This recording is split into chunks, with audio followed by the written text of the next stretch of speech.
ছেড়ে তো ভক্তহলে মায়েরা নিমাই চাঁদ ছেড়ে নবদ্বীপ মায়ের করে জানতো সচী মাতার ঘরে একমাত্র ভগবান নিমাই চন্দ্র রূপে আবির্ভাব হয়েছিলেন।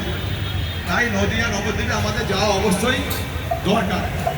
নদিয়া নগরে সচী